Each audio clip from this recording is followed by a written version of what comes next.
Assalamualaikum warahmatullahi wabarakatuh. Selamat pagi semuanya. Sebelumnya saya akan memperkenalkan diri terlebih dahulu.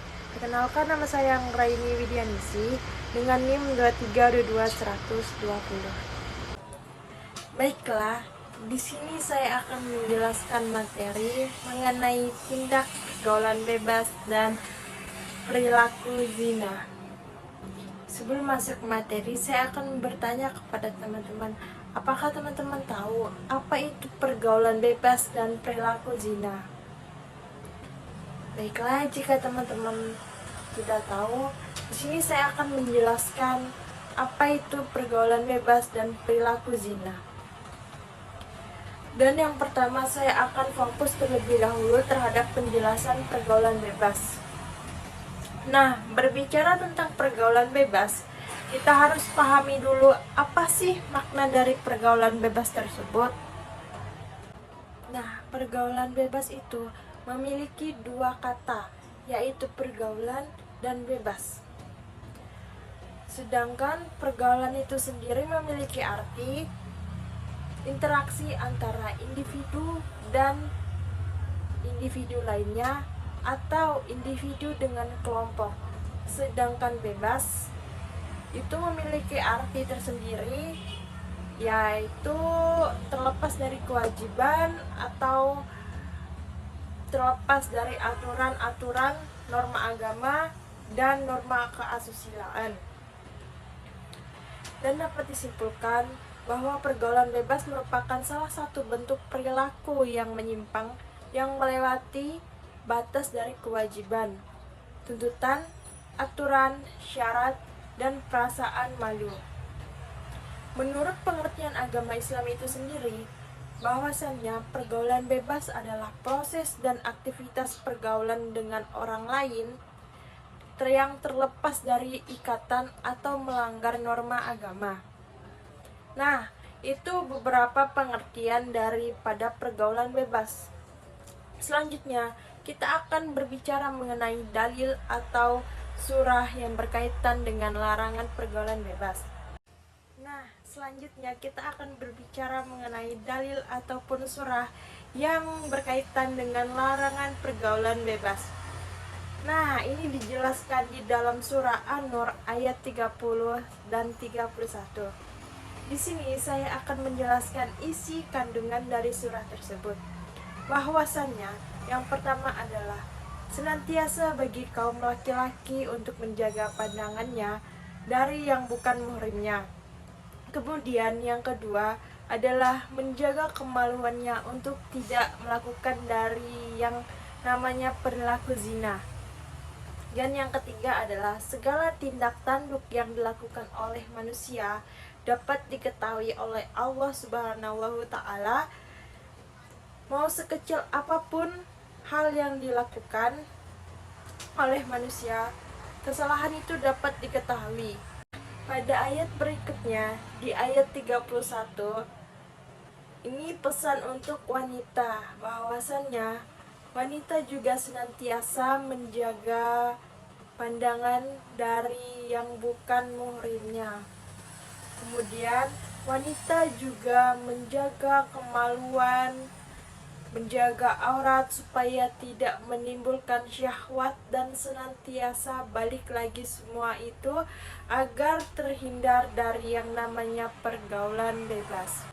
Nah, selanjutnya saya akan menjelaskan apa sih ciri-ciri pada seseorang yang dikategorikan dalam pergaulan bebas. Yang pertama adalah menghamburkan harta untuk memenuhi keinginan dan hawa nafsunya. Jadi ketika seseorang memiliki kelimpahan harta tersebut, mereka menggunakan harta tersebut untuk hal-hal negatif, dan senantiasa uang tersebut digunakan untuk melampiaskan ke hawa nafsu mereka.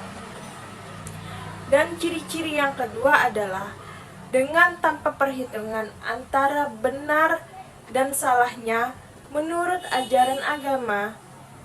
Salah satu ciri yang kedua ini, seseorang itu tidak mampu untuk mengkelompokkan apakah perbuatan tersebut itu benar atau salah, sehingga di mata seseorang tersebut biasanya ternyata perbuatan yang mereka anggap boleh-boleh saja, sehingga dilakukannya lah, padahal itu tidak boleh dilakukan. Nah, ciri-ciri selanjutnya adalah kurang bertanggung jawab atas tugas yang sudah diberikan, tidak bijak dalam menggunakan waktu yang sudah diberikan, menghamburkan uang, tidak menghargai orang tua, melakukan seks bebas, mengalami tekanan emosi dan gangguan kesehatan mental, memakai obat-obatan terlarang seperti narkoba, mendapatkan uang atau hal yang diinginkan secara mencuri. Mungkin itu saja ciri-ciri yang bisa saya sampaikan. Selanjutnya saya akan menjelaskan penyebab pergaulan bebas. Tindakan yang menyimpang dan melanggar norma serta ajaran agama bisa muncul atau dilakukan pastinya karena ada beberapa faktor. Berikut adalah penyebab terjadinya pergaulan bebas. Yang pertama, rendahnya tingkat pendidikan dari keluarga. Keluarga ini merupakan lingkungan terdekat bagi seseorang. Keluarga memiliki pengaruh yang sangat besar terhadap perkembangan seseorang. Rendahnya tingkat pendidikan membuat seseorang mudah terpengaruh untuk melakukan pergaulan bebas itu. Seseorang yang kurang diperhatikan keluarganya akan mengakibatkan mudahnya terhasut oleh lingkungan sekitar dia untuk melakukan hal-hal yang tidak baik. Penyebab selanjutnya yaitu keluarga yang broken home. Selain tingkat pendidikan yang rendah, kondisi keluarga yang tidak baik atau yang tidak harmonis juga menjadi penyebab terjadinya pergaulan bebas bagi anak-anak usia dini. Broken home tidak selalu dikaitkan dengan perceraian orang tua, tetapi juga bisa kondisi keluarga yang dimana mereka selalu ada pertengkaran sehingga kondisi rumah sudah tidak lagi nyaman bagi anak yang masih di usia dini. Pada umumnya, keadaan ini membuat mereka kurang mendapatkan perhatian dari kedua orang tua mereka. Hal tersebutlah yang menyebabkan seseorang dalam kondisi keluarga yang broken home akan mencari perhatian atau pelarian di luar rumah mereka, ya salah satunya melakukan hal-hal negatif seperti pergaulan bebas. Penyebab selanjutnya ialah ekonomi keluarga. Ekonomi keluarga yang kurang berkecukupan membuat seseorang putus sekolah, apalagi kondisi keluarga yang tidak mendukung dan tidak berusaha, sehingga membuat anak menjadi liar kemudian bergabung bersama anak-anak lain yang senasib, dengan tentunya akan menyebabkan seseorang anak tanpa sadar terjerumus di dalam pergaulan bebas. Baiklah, saya akan menjelaskan dampak buruk dari pergaulan bebas itu sendiri. Yang pertama, seseorang yang melakukan seks bebas bisa mengakibatkan kehamilan di luar nikah. Bahkan, para pelakunya dapat menggugurkan bayinya alias melakukan aborsi. Aborsi merupakan tindakan yang sangat tidak terpuji dan meningkatkan risiko penyakit kelamin seperti HIV/AIDS. Baik, di sini saya akan menjelaskan gimana sih caranya supaya kita bisa menghindari pergaulan bebas tersebut. Di sini ada beberapa cara yang bisa dilakukan, baik dimulai dari dalam diri sendiri atau dengan bantuan lingkungan sekitar kita seperti keluarga dan teman-teman yang baik. Berikut cara menghindari pergaulan bebas tersebut. Yang pertama yaitu menegakkan aturan hukum. Aturan hukum yang ditegakkan dengan tegas mampu memberikan efek jera kepada pelaku pergaulan bebas, sehingga berfungsi sebagai benteng untuk pertahanan menyelamatkan generasi muda yang lainnya. Selanjutnya yaitu sosialisasi. Sosialisasi akan bahaya pergaulan bebas dapat membuat masyarakat, terutama remaja, semakin mengetahui bahaya yang ditimbulkan dari pergaulan bebas tersebut. Terus, kita harus memperbaiki cara pandang kita dengan mengubah cara pola pikir kita. Sebisa mungkin kita berpikir untuk tetap optimis dalam menghadapi apa yang terjadi dalam hidup kita. Apabila terjadi kekecewaan di dalam diri sendiri, jangan pernah sesekali mencoba untuk menyakiti diri sendiri atau melakukan hal-hal negatif yang dapat merugikan diri kita sendiri. Baik teman-teman sekalian, kalian harus memiliki pemikiran untuk masa depan kalian kelak. Dengan kalian memikirkan masa depan kalian, kalian bisa memiliki cita-cita dan harapan yang sangat tinggi. Hal inilah yang akan menjadi acuan untuk kalian selalu bertindak dengan benar dan tidak menyimpang sama sekali ke hal-hal yang negatif. Baik, kita akan melanjutkan ke materi tentang perzinaan. Sebelumnya saya akan menjelaskan apa itu zina. Secara bahasa, zina berasal dari kata zana yasni yang artinya persetubuhan antara perempuan dan laki-laki yang bukan mahramnya, yang tanpa ada ikatan sah. Di dalam agama Islam ada hukum berzina. Terkait hukum zina, semua ulama sepakat bahwa zina hukumnya haram.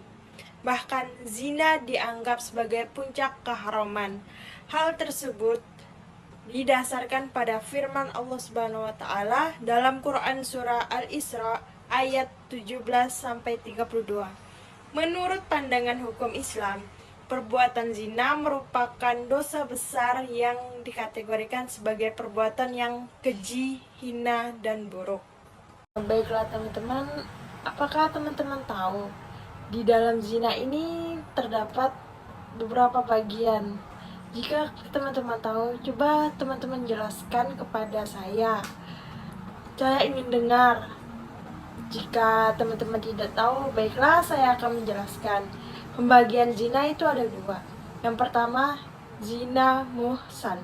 Zina muhsan yaitu pezina yang sudah balik, berakal, merdeka, sudah pernah menikah.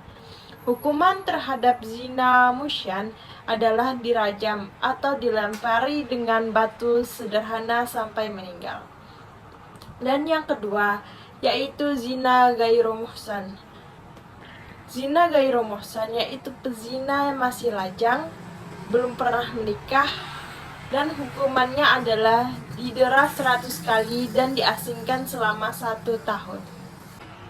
Hukuman bagi pezina dan penduh zina di dalam hukum Islam, zina dikategorikan sebagai perbuatan kriminal atau tindak pidana, sehingga orang yang melakukannya dikenakan sanksi atau hukuman sesuai dalam syariat Islam. Hukum bagi pezina muhsan. Hukum bagi orang yang melakukan zina muhsan adalah dirajam sampai mati. Hukuman rajam dilakukan dengan cara pelaku dimasukkan ke dalam tanah hingga dada atau leher.